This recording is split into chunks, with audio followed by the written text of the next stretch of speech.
Hey guys, today on People Now, the Secret Santa is President Obama. We'll tell you about his surprise visit to kids in a hospital. It's getting everybody in the holiday spirit. Christmas celebrations are underway for the royal family. Selena Gomez still out and about in Mother Nature following treatment. We'll tell you where she was spotted this time. A new Soul Survivor has been crowned. We'll break down Wednesday night's finale. Plus, we've got a sneak peek at the 100th episode of the CBS hit show, Madam Secretary. It's all today on People Now. Let's go.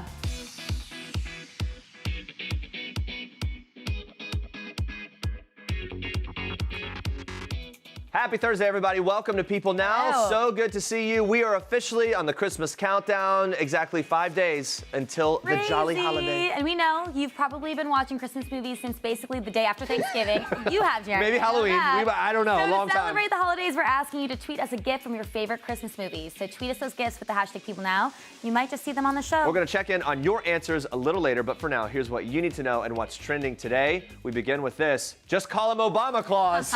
The former president spread some serious Christmas cheer on Wednesday when he surprised young patients and their families at Washington, D.C.'s Children's National Hospital. Now, it's the same hospital Michelle Obama visited annually during her time as First Lady. Obama was dressed in a red Santa hat and casual attire as he went door to door for an hour and a half at that hospital. During the festive visit, Obama also addressed patients and staff members by giving a little speech and acknowledging the huge role that the doctors, the nurses, the staff play in making this time of year a little easier for the children. He said, quote, caring for them and looking after them and listening to them, being there for them and holding their hand, that's the most important thing there is. What a great reminder of what the holiday spirit is supposed to be about. That was his quote. Obama later retweeted the video of his visit, giving thanks to the hospital for humoring him as their stand-in Santa. There were some really great photos I saw filling up my feed yesterday as this was happening. Some adorable interactions with the kids. He called one little boy a superhero. He was giving out gifts. And the crowd in some of those pictures, people were so excited to see him. The pictures are so heartwarming. I mean, there was a child who was too weak to stand for the last few weeks. He insisted on standing for a photo with Obama. I mean, it's so nice to see him out and about, like bringing cheer to people who really need it. Yeah, it's one of these things, look, no matter what side of the aisle you're on, it's nice to see just a kind act like this. And look, it's President Barack Obama, and he's in this very relatable situation. Yeah. And apparently a lot of the staff didn't know he was coming either, so it was a huge surprise. It's so cute, too, because Michelle Obama just did the surprising with Jimmy Fallon. That's right, with the elevator, so they're kind of surprising people. Doing that's the way they bring holiday cheer. They show up. But I think it's wonderful. Let's move on to this. The royal Christmas celebrations, they are officially underway. Prince William drove his family to Buckingham Palace. This was Wednesday's annual Christmas luncheon hosted by the Queen. Kate wore this bubblegum pink. Our fashion team's loving that. We always love what she's wearing. George in the back seat. He always looks like he's, really curious about what's going on. And then you see little Charlotte. She was chatting away in the back seat as well. Their nanny, Maria, was there. Yeah. I mean, I feel like the holidays are always more fun with kids. No, you would say so, Jeremy? It brings back the magic. It really does. And I think for them and obviously the family, they love having the little kids and their excitement and everything. Harry and Meghan were actually in another car. Meghan wearing the black top with the high neckline. It's their last Christmas before the baby, so this is a big one. Now, they prefer to drive themselves, which I think makes sense. You have some alone time before the big craziness. You've been following this, and I know, like, last week there was that thing with Kate coming to Buckingham Palace, and people were like, oh my gosh, she's driving herself. They do this kind of often, but lately it's been we make a big deal out of it. Well, fans and royal watchers sometimes really kind of attached to it, like, wow, they're just driving themselves. Like, yeah, but their Christmas is a big deal. I mean, they joined over, 50 family members for lunch. 97-year-old Prince Philip, Prince Charles was there, Zara Phillips, Princess Beatrice, and more. So tons of royals came out for this. This is the big luncheon that kicks off the holiday festivities for them each year. Before they head out to Sandringham for Christmas church, they do tea, the whole thing. I was talking to Imogen Lloyd-Webber, our Royals correspondent, earlier this week about the fact that the family, they all have to show up in order. So the senior most people arrive last. Okay. And then all the way up to the most current. So like Prince Charles and Camilla would have been the last to arrive since the Queen was already there. I mean, that would be a problem for some people. I mean, I'm always late to everything, so I feel like I would have to just be the most senior person, right? So just like wait until you get to that point. Me, I love that it's so well coordinated, and it's the family getting together to have this meal. Also that the seniors, they can come last, so they have the least time to small talk, right? Oh, in and out. Yeah, If it's like they choose. You've done your time. You don't have to actually small talk. That's how I read it. That makes a lot of sense for me, too. Yeah. All right, let's move on to this. After leaving treatment, Selena Gomez is home in LA. She's enjoying some Mother Nature. The singer was photographed during a hike in Malibu, California with some friends. Of course, this comes after she was out of the public eye for more than 2 months. Yeah, fans first got a glimpse of her after a fun-filled day of snow tubing with some friends. I don't know if you remember, yesterday we were talking about this. Connor Franklin, Bailey Madison shared photos from the day on Tuesday. They were tubing. She looked so happy, like, smiling in the cold. It was really cute. Yeah, sources told People exclusively that Selena was feeling much better, looking forward to getting back to normalcy, spending time with friends and family. She's obviously doing that and loving it. Now, she was hospitalized twice in October, both times for a low white blood cell count, which can be a side effect for kidney transplant patients. Yeah, during her second visit, she actually suffered a panic attack.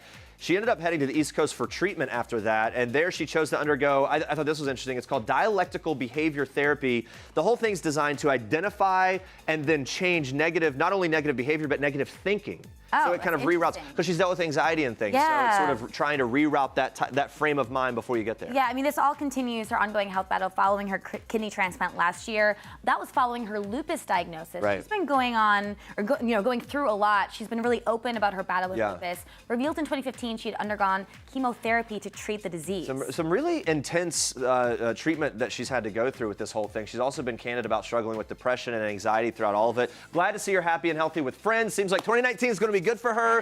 We're going to be watching. We're there for it. Yes. Should we move on to this? Yes, this is dramatic. The drama keeps unfolding here for JWoww. JWoww's ex-boyfriend, Thomas Lipolis, has been charged with third-degree extortion. On Wednesday, the Toms River Police Department confirmed in a press release that Jenni Farley's former flame, who she dated nearly a decade ago, has been arrested in an attempt to extort $25,000 from her in exchange for not divulging secrets to the media about JWoww. So the press release also noted that JWoww's publicist was the person who initially received a phone call from Lipolis demanding the money. So following his arrest, JWoww opened up to Entertainment Tonight about how thankful she is for the Toms River Police Department. She said, quote, "I feel fortunate to have the support of law enforcement of this caliber by my side, which has thankfully kept me and my children safe from those who have sought to victimize me." It's really kind of a bizarre thing here. The arrest comes in the midst of JWoww's split from her husband, Roger Matthews, and restraining order against him, which she filed last week after an argument.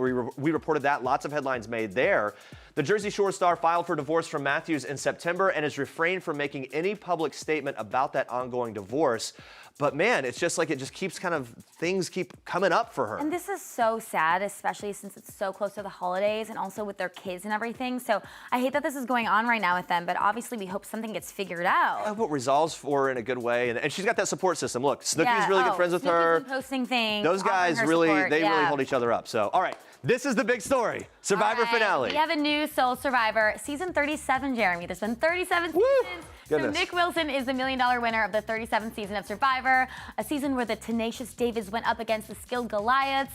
So like the biblical tale, David was I like the one that. standing David takes down Goliath. Yeah. How's he going to spend the money? That's what I want. I don't know. I mean, after taxes, it's barely anything. Who would want it? Who would want it? Now, Nick battled it out in the final three alongside fan favorite Mike White, Rice savior Angelina Keeley. So the whole Rice thing was, she gave up her chance to win immunity for Rice, but she reminded people of this the rest of the season. Made herself the savior, It started to rub people the wrong way. Yeah. So it was Nick who won the final vote with everyone but Allison and Kara voting in his favor. Mike was the runner-up. Now, Angelina didn't get any votes. I actually really liked Angelina. Why? I think because she's polarizing, she's a strong female, and I feel like in Survivor sometimes they don't cast these polarizing female characters. Okay, I wondered that. I mean, obviously you've been through it 3 times. You really know the characters, you know the world. I wonder what impresses you in a contestant. I mean, I like someone that wants to make big moves, and I actually think that her, trying to get Rice for her tribe was actually really commendable. And, it's something that hadn't been done before. Yeah. It was a fun finale episode. A lot of fan favorites too. Davey, he was super lovable. He got voted out in the first night. There he is there. I love Davey. He's so cute. He had quite the resume. He's so likable. So of course, no one wants to sit next to him in the end. That's the thing that I love about this show. It's kind of like the double-edged sword of the good resume, right? It gets you there. You're an impressive person, but guess what? No one wants to be compared to you or stand up against you. Yeah. So Davey had to go. Allison, she's a doctor. She tried to fight till the end. She went out after a pretty tense tribal council. Mike accused her of having no dignity. Ouch. However, it's Survivor, so does anyone have dignity? Yeah, right? Yeah, I think everything kind of goes out the window. Then there was Kara, who I always liked the blondes, and she also had really good island hair. I don't know. I relate to Kara. She's like all the right reasons. She's like my age. She's pretty fierce in challenges. So it looked like she was going to win the fire making challenge, and she didn't. So, she didn't make it to the end, but she was very level-headed. Maybe we'll see her. But you were holding out for her, weren't you? I was. Yeah, I mean, you know what? There's a lot of talk about feminism this season, and I kind of did want a girl to win, but you can't want a girl to win just because she's a girl. Well, here's the thing, also because there were qualms with the way she was acting, right? Not regardless of man, woman. With Angelina, so with Angelina, was saying right. that it was sexist because if a man was doing the things she was doing, they would be praised, whereas she was labeled as bossy or annoying, which is true. However, she still brought up that she did the right thing many, many times. I think you would still. Bad behavior is bad behavior, but how people react to it is a valid point, but it's still bad behavior, right? It is a good point, though, because sometimes when a woman and a man do the same thing, it's like, oh, the guy is the godfather, maybe he takes charge, and the woman's bossy. So I did like that was something that people are talking about. Some of the other people that fans loved was Natalie. She had a moment at the reunion where she talked about she didn't like how she was portrayed on the show. But I mean, okay, look, a lot of people have that argument, right? What was her biggest problem with the way she was portrayed? Well, she just wasn't very self-aware, and she was ordering people around.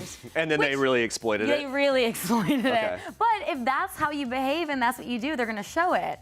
But people loved her. And then Christian was another fan favorite where he was kind of like the nerdy type that they like to cast. And there was this moment where he was doing a filibuster for 6 hours during a challenge, talking about things to Jeff. So people just to divert from the pain. Yeah, he was one he's definitely going to be back. So I don't know. It was a really good season.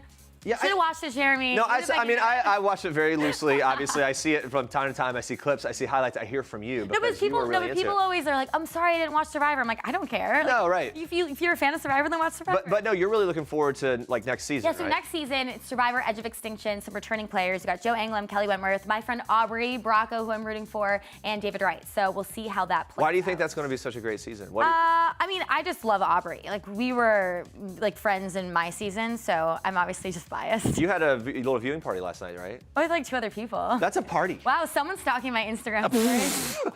Also, you told me yesterday before you left, hey, I've got a Survivor viewing party.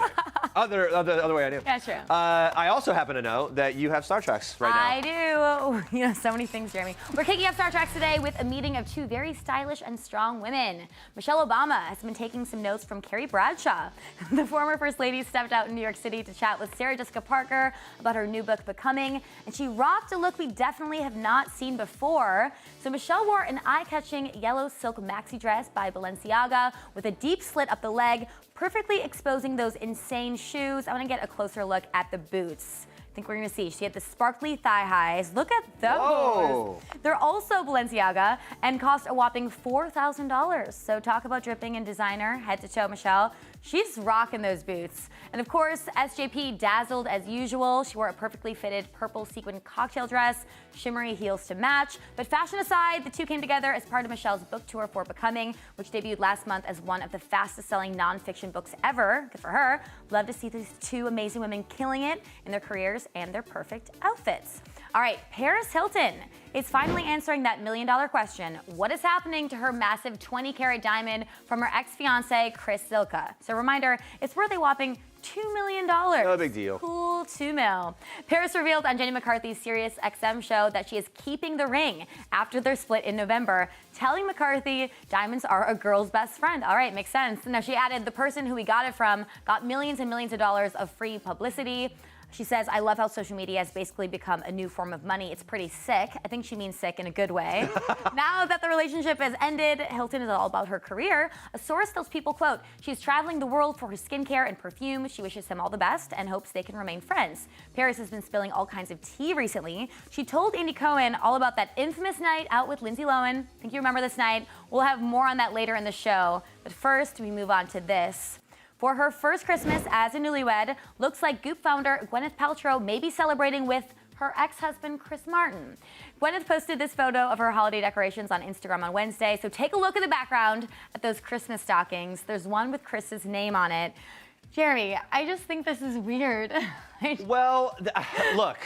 They have repeatedly proven that when they said conscious uncoupling, they really meant it. But they're not living in the same home. No, but they're still deeply connected through, having a child together. I get, okay, fine. Maybe they're more enlightened than I am. Look, I'm friends with my exes, fine, but to have a Christmas stocking seems like a lot. I don't know.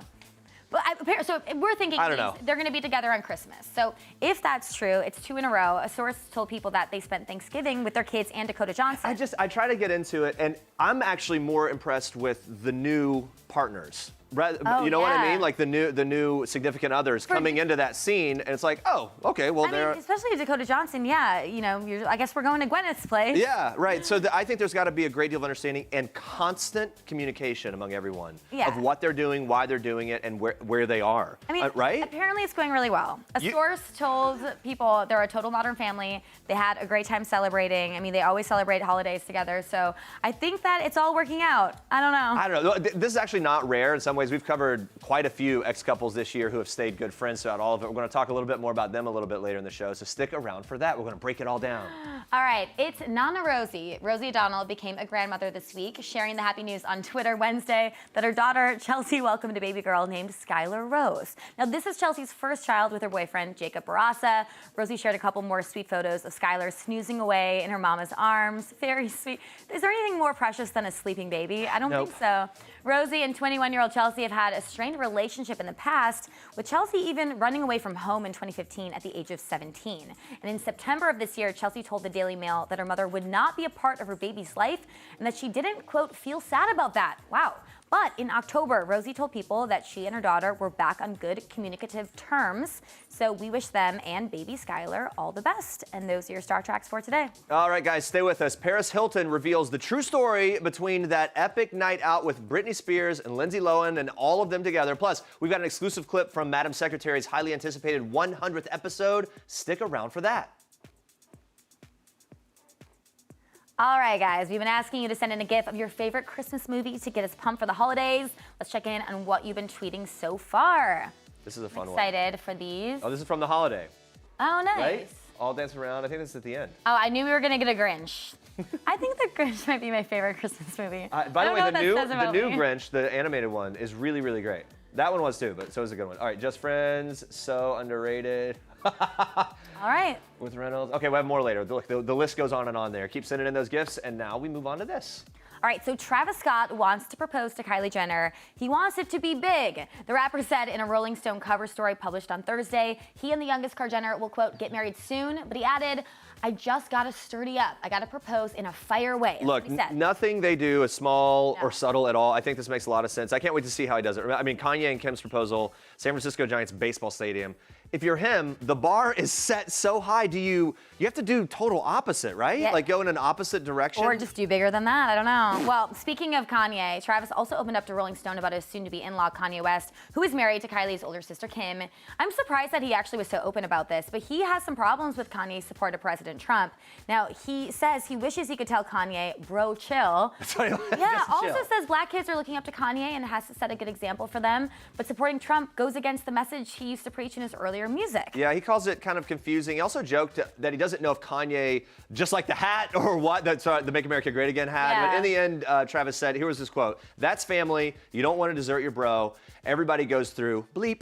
And he said he's still a dope musician. Well, I think a lot of people appreciate Kanye's music, even if they don't appreciate Kanye. Yeah, I think it's interesting that he's kind of going in on it there. Although, in some ways, the backlash for Kanye, it's kind of a safe time to kind of comment on Kanye because a lot of people have. Really? Yeah, no, a lot of people criticize him for you're what adding fuel to the fire because Kanye's been so upset about people speaking out and tweeting about him. He got so mad at Ariana for her joke when she was tweeting about him. But they're also in really close quarters, right? They're in the same big family unit. So I feel like there's a sense of they're actually talking face to face, so he probably knows where Travis is coming from. Okay. So I don't know. That's what I would think. I mean, we'll see if there's any backlash from Kanye soon, probably. Travis also talks to the magazine about being a dad. This stuff is really cute. So when he and Kylie found out they were pregnant, he admits he had hoped for a son, but when they found out that it was going to be a girl, it sunk in. He says, this was his quote, yo, this might be the illest thing that ever happened. I said the same thing with my girls. That's how I felt. When Stormy was born, Travis also said he was like, life is fire, bro. That was the quote. Nothing comes between them, though. They have Stormy Saturdays, which I think is great, this quality time with the baby. And Stormy travels with them quite a lot. Oh, yeah. He says he's really proud. She has so many stamps on her passport. I mean, honestly, Stormy probably has more stamps than we do. Yeah, Travis is a big fan of the Baby Shark song. That's Yeah. what it says. I don't know the baby shark. I don't either. That's what we gotta do. I should know it, right? You should know it because you have kids. I don't. Someone knows it in the studio. We'll have You got to. it? We'll go to practice it a little bit. We'll have it for you the next week. Travis also talked about he and Kylie's relationship and what they bond over. So they bond over their religious faith, their belief in God, wanting kids, and their favorite movies and directors. So Tim Burton, Wes Anderson. That's the top of their list. The Tim Burton movies and the West. Tim Burton's doing Dumbo, I think. So they're gonna love. They're probably gonna see that together and then post pictures. We'll see. All right. So Kylie, here's how he describes their bond. He says that she's real, he's ill, or she's ill. She's real. Blew it. She's real. She's ill. She's chill. All right. That's that's how the coolest mother bleeper of all time. I like that. All right, you guys, moving on to this. We told you all about how Paris Hilton is keeping her massive engagement ring from ex Chris Silka. There it is. What do you think, Jeremy? Would you give it back if you're Paris? I would ask for it back, yeah. Oh. If I had given someone, but look, I don't know what the circumstances of their breakup were, but isn't it kind of just a spiteful move not to give it back? Yeah. I mean, why would you not give it back? What are you gonna do with it? You're just gonna keep it or sell it? Yeah. If he blew it and she's mad, then you keep it. That's the way I would read it if it's just a normal situation that I'm in. Do we know that? What if she was the one that bought it? Do we know that he? Right, I remember when it first came out that it was like such a big rock. That's a good point. Who knows where the finances? Yeah, we gotta do a little more digging. Us and our investigative reporting. Ooh, exactly. Well, but it's interesting. It brings up an interesting conversation. So according to TMZ, Ariana Grande gave Pete Davidson back their engagement ring. Right. And that was worth nearly $100,000. It just, to me, that's what I mean. To me, it's kind of like, if it's done, it's done. Give it back. Yeah. But I don't know. Anyway, did you know it's actually according to the state that they're in whether or not the ring gets returned? I've seen this on Judge Judy many a time. So in New York, the law says that it should be given to the giver, but in California, the recipient should return it unless they are the one who called off the engagement. This comes down to verbal agreements. How did it all actually play out? Again, Judge Judy covers this constantly. You guys should watch if you want to get more we should Skype her in. Yeah, I know, right? It makes people wonder what Cardi B is going to do, because that was obviously a massive rock that she has. Yeah, is she gonna? But you know what? I'm not sure if Cardi B and Offset are completely done yet. Especially after that stunt on stage, right? Yeah. Like to me, that indicated that she's okay with it. I don't think that was a complete surprise. Yeah, well, that's just my personal. We'll have to see. Ring Watch 2019 is coming up. All right. Do you guys remember this photo? I think we're gonna see it soon. Yeah, so who could forget Britney Spears, Paris Hilton, and Lindsay Lohan, maybe the most famous partiers of all time, photographed together in 2006. Turns out Paris Hilton is finally telling the story behind that night, and it's not maybe exactly what you would expect. So the heiress stopped by SiriusXM's Radio Andy on Wednesday, spilled to Andy Cohen about that fateful night. She revealed that it was just supposed to be kind of this night out with Britney, and then Lindsay totally party crashed. She would. So they were all at the Beverly Hills Hotel bungalows. When Britney and Paris went to leave, Lindsay chased them, squeezed in the car. Now, according to Paris, it was a two-seater, saying that Lindsay just squeezed in. It does look like a tight fit, though. Yeah, so Paris also said this. The quote was, "I didn't want to humiliate her in front of all the paparazzi." So then she just let her in the ride, for the ride. Well, that's nice, though. I mean, their friendship was a little rocky. Paris reveals that back in the day, they were friends, but now she's just one of those people she doesn't really trust. Yeah, so the two share an ex-boyfriend. I don't know if you remember this. And then Lohan actually tweeted out an olive branch. She invited Paris Hilton and Britney Spears to her birthday party in Mykonos via Twitter. Never got an RSVP. This brings up all kinds of memories for me because back in 2006, it was around this time that I was young, wild, and free in LA. I went to this area nightclub one night. It was either the night before or after that night, and Paris and Britney showed up. And I remember thinking, like, after that, like, oh, Lindsay wasn't there. What was the deal? Turns out Lindsay was never supposed to be there. Oh, got it. No, those were the days, like the early, mid-2000s. Yeah. There's so many Instagram, profiles that like have pictures from back in that day. I wish I was in that circuit. But that's when Paris Hilton was like Kim Kardashian is now, right? That was the lead up to what has now become like the Kim Kardashian phase. Like Paris was doing her thing, and at that point, I think Kim was mainly a friend of Paris. Yeah. At least that's what most people knew her. No, as. I mean, there's videos of everyone going, Paris, Paris, Paris, and Kim was in the background. No one cared about him, and now it's just so funny. It's just like, hey, Paris, where you been? Yeah. All right, you guys, grab a box of tissues. People.com did a little roundup of 2018 celeb breakups. So brace yourself. Nearly 100 of our favorite celeb couples broke up this year. 2018 was pretty rough. Tough for love. We talked about Gwyneth Paltrow and Chris Martin's relationship earlier in the show, so we have to wonder if any of this year's exes have remained friendly. Let's go through some of them here. All right, so we've been following Cardi B, Offset's tumultuous relationship for quite some time now. We were just talking about the ring. So let's break it down. They started dating in early 2017, got engaged in October of that year. We later learned learned that the two got married at a courthouse prior to that very public engagement. So during that time, we learned that Offset had cheated on Cardi. She chose to forgive him, and she defended him. And then Cardi announced her pregnancy on SNL, kind of gave birth to their daughter. After that, obviously, Culture Chiari in July. We've been following along with that. Now, Cardi announces on Instagram that she and Offset are splitting up, but she will always have love for him because that's her baby's father. Now, Offset attempted to win Cardi back on more than one occasion. We remember when he showed up on stage with those flowers saying, just days ago. Yeah, take me back, Cardi. It was like a little over the top. Which I've been scratching my head about that the whole time. Yeah, but she's been defending him against the online trolls, and reports are saying that they will spend the holidays together. Look, I really respect how Cardi seems to be handling this whole thing, their relationship, what she says about him or doesn't say, and the fact that they keep, culture in the center of all of it, and they want to keep that as their main consideration with how they're interacting. Yeah, I mean, what she says. Because of the baby, then you want them to spend time together, so the baby is, it's just tricky, obviously. Yeah, all right, we'll keep track of that. But then also, SNL producer Lindsay Shookus and Ben Affleck, they dated for over a year, but a source told People that Ben was never fully committed to Lindsay. So they have been friends for a long time through SNL. Their relationship started out with rumors of infidelity, which is never a good way to start a relationship. Yeah, the two ended up splitting up over the summer. It was rumored that his alcoholism was too much for her. He later, of course, famously went to rehab for the third time. We remember Jennifer Garner picking him up and saying, we're gonna go. Now, they remain on good terms. So Affleck's BFF, Matt Damon, recently hosted SNL.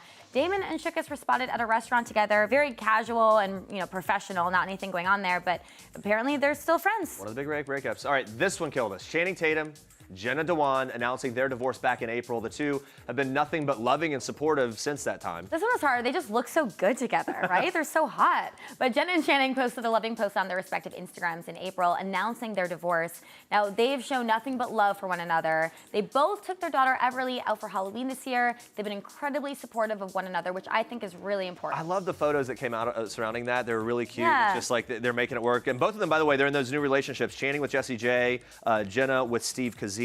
He's done Broadway stuff. He's an actor, has done many different things. Jessie J, obviously a big singer. She came in early on, but when she was kind of rising to more and more pop fame, and so now they're doing their thing. Yeah, so we're seeing a lot of exes supporting and loving one another. Could you do it, Jeremy? Are you I don't know. It's hard. I mean, I've been married for a long time, but you are good at keeping up. You kind of keep contacts. I keep. Nothing is ever really over in my world. For better, for worse, I don't know. That's a good thing. All right. So we'll keep you guys posted on whether that's a good thing. Speaking of exes who are still capable of being buds, well, okay, TV exes. Friends fans went wild on Tuesday when Twitter user Girl With No Job tweeted this video of Courtney Cox and Tom Selleck going in for a casual hug at a restaurant. So, I don't know. It's like they never missed a beat here. It just seems like they're just really friendly, just catching up, doing their thing. Look how they... This video is so sneaky, though. It makes me feel a little weird. It's a little creepy, right? But it only leaves us wondering, what was this whole meetup about? Did they arrive together? Did they just bump into one another when they got there? Where was Chandler? I don't know. We need answers, people. If anything, it makes us even more happy that Netflix spent that extra cash to keep Friends on the site. Feels like the perfect weekend for some binge watching there. I love that. Tom Selleck, that mustache. All right, CBS hit political drama Madam Secretary gearing up for a huge milestone. Its 100th episode. Yeah, it's a two-part event with some surprises that fans are going to love. So Elizabeth plans to renew her wedding vows with Henry, and she goes head-to-head with the governor of Arizona over the state's new policy of separating immigrants from their children. I don't know if this sounds familiar, yeah, we've got a sneak peek of the tense talks between the president and that governor. Definitely hits close to home after some of the real-life events of 2018. Take a look at this.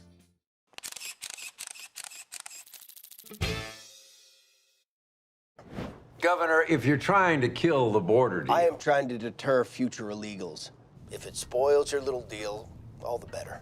I'm sorry, you're taking children from their parents as a deterrent? Someone had to grow a pair, ma'am. Do I really have to explain to you how barbaric and un-American that is? If you're gonna make deals with Mexico, you gotta be tough. Now, I'll consider backing off a separation policy if you get lower immigration caps, higher thresholds for asylum seekers, and Mexican support for construction of a border wall. You don't get to call the shots here, Governor. You don't get to call the shots here in Arizona. We're done. All right, take a look at this.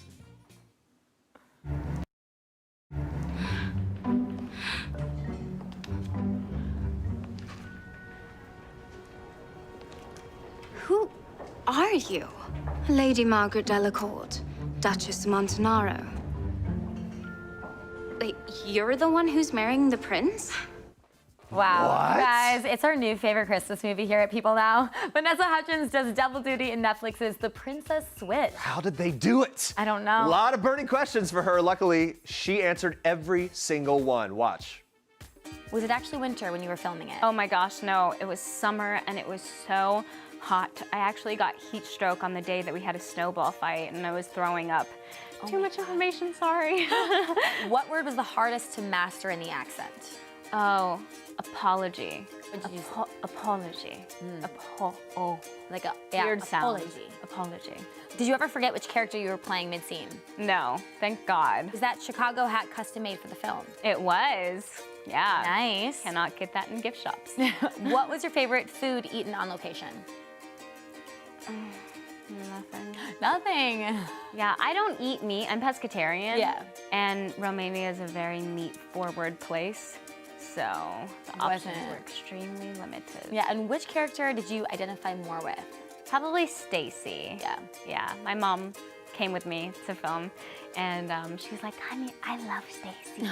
Margaret's great too, but I love Stacy. Like, I do too, Mom. Love her. So cute. All right, let's take one last look at our question of the day. We've been asking you to tweet us your favorite Christmas movie gifts. Let's see what you got. I hope there's an elf one in here. Oh, Miracle on 34th Street, pulling the beard to prove that he's real. My little girl the other day, by the way, Santa came to her school and she said beard wasn't real, not the real Santa. one. She All knew. right. Elf. I hope she doesn't watch this show that we're talking She about. does watch. Well, yeah, I know she won't. Don't worry. That's the best moment of Elf. Oh my goodness, That's It's so- a Wonderful Life. Right after Clarence gets his wings, the little wink. Nice. Oh my Love goodness. it. Hey, have you ever watched It's a Wonderful Life? You know what? I hate to admit that I have not, and I think I'm going to, because This is the year, and for all Okay. of you too. Take some time. It's a long one, but just settle in. Some hot cocoa, whatever. Enjoy. Right. Happy holidays, everyone. It's really good to know. see you. It's been a fun year. We'll be back with another question of the day in the new year. yeah, see you in 2019. All right, thanks for watching. For now, we leave you with one last thing from Vanessa Hudgens. Bye. Bye, guys. Hi, I'm Vanessa Hudgens, and this is One Last Thing. My last date night was probably 4 or 5 days ago. It was ordering food in, getting Pinkberry, and watching a movie. My last big splurge was hiring an arborist. Being an adult. Last time I got starstruck, I was walking through the West Village and Daniel Day-Lewis walked past me and I was like,